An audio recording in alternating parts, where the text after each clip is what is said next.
জুলাই সনদেই যদি আপনি গণতন্ত্রের প্রতি শ্রদ্ধা না দেখান, জাতীয় নির্বাচনে আপনি শ্রদ্ধা দেখাবেন কিভাবে? এবং সরকারকে জনগণের ভাষা বুঝে অতি শীঘ্র গণভোট আগে দেওয়ার সিদ্ধান্ত নেওয়ার আহ্বান জানিয়ে আমার বক্তব্য এখানে শেষ করি। তৈরি হন, যতক্ষণ পর্যন্ত জনগণের দাবি আদায় না হবে আমাদের আন্দোলন দুর্বার গতিতে চলতে থাকবে ইনশাআল্লাহ। করিম পীর সাহেব চরমোনাই মঞ্চে বসা বন্ধু সংগঠন সমূহের সম্মানিত শীর্ষ নেতৃবৃন্দ, আজকের এই জনসমুদ্রে হাজির জুলাই বিপ্লবের সহযোদ্ধা সংগ্রামী সাথী এবং বন্ধুগণ,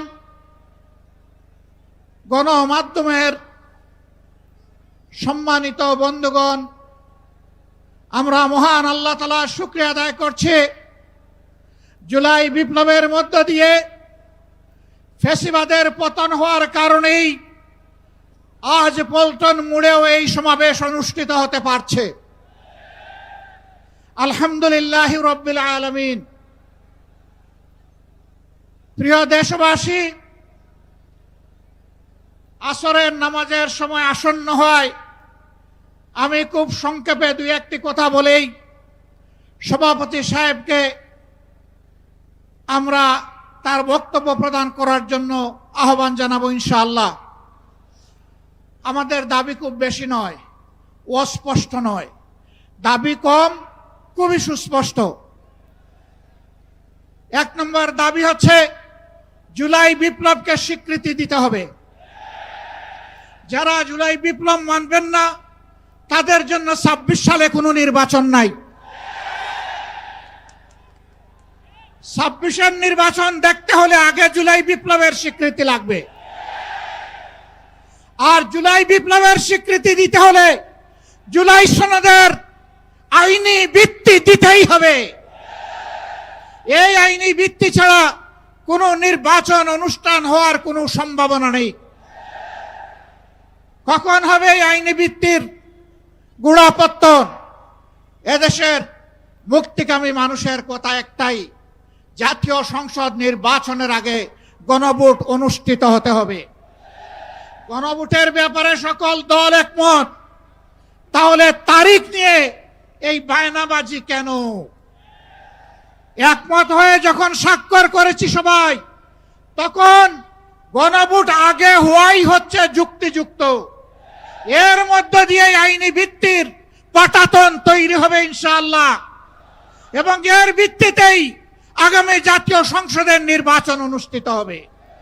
ওই নির্বাচন যখন অনুষ্ঠিত হবে তখন আর কোনো সংশয় সন্দেহ থাকবে না। আমরা চাই আগামী ফেব্রুয়ারিতে রোজার আগেই জাতীয় সংসদ নির্বাচন অনুষ্ঠিত হোক। এইটা দিয়ে কেউ ধূম্রজাল সৃষ্টি করার পায়তারা চালাবেন না, উদূর পিণ্ডি বুদির গাড়ে ফেলবেন না। আমরা জাতীয় ঐক্যমত কমিশনে গিয়ে সকল দল আমাদের মতামত দিয়েছি। এই ৮ দলের পক্ষ থেকে ডজন খানেক নোট অফ ডিসেন্ট আমরা দেই নাই। আমরা প্রস্তাবনা রাখলে যৌক্তিক মনে করে সেখানে আলাপ আলোচনায় আমরা ইতিবাচক মত দিয়েছি।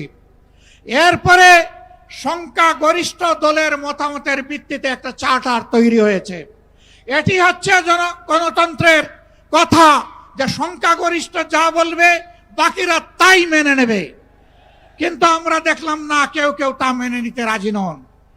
জুলাই সনদেই যদি আপনি গণতন্ত্রের প্রতি শ্রদ্ধা না দেখান, জাতীয় নির্বাচনে আপনি শ্রদ্ধা দেখাবেন কিভাবে? এই জায়গায় আসতে হবে।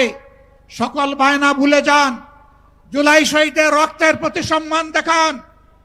জুলাইয়ে যারা লড়াই করেছে বুক টাট করে, যারা পঙ্গু আহত হয়ে এখনো দুঃখে দুঃখে কষ্ট করছে, মেহরবানি করে তাদের বুকের ভাষা বোঝার চেষ্টা করুন।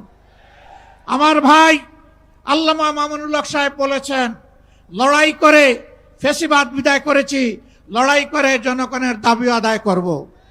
আমি স্পষ্ট ভাষায় বলতে চাই, কোনো দলের নয়, জনতার বিজয় হবে ইনশাআল্লাহ। জনতা কি চায় কান পেতে শোনার চেষ্টা করুন। যদি এই ভাষা বুঝতে ব্যস্ত হন তাহলে নিজের পরিণতির জন্য যে বুঝতে ব্যর্থ হবেন তাকে তৈরি থাকতে হবে।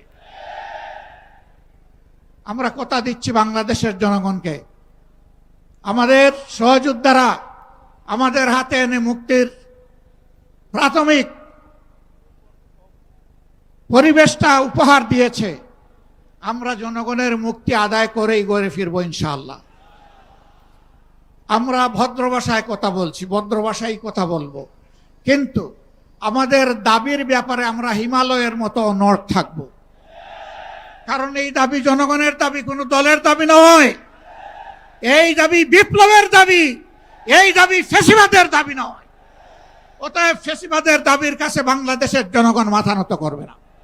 তৈরি হন, যতক্ষণ পর্যন্ত জনগণের দাবি আদায় না হবে আমাদের আন্দোলন দুর্বার গতিতে চলতে থাকবে ইনশাআল্লাহ।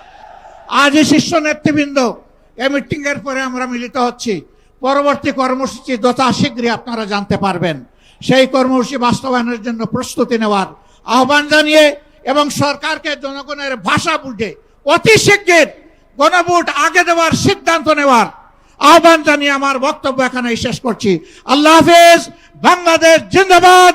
আর দলীয় আজকের এই সমাবেশ জনগণের দাবি আদায়ের পাঠাতন হোক। আসসালামু আলাইকুম ওয়া রাহমাতুল্লাহ।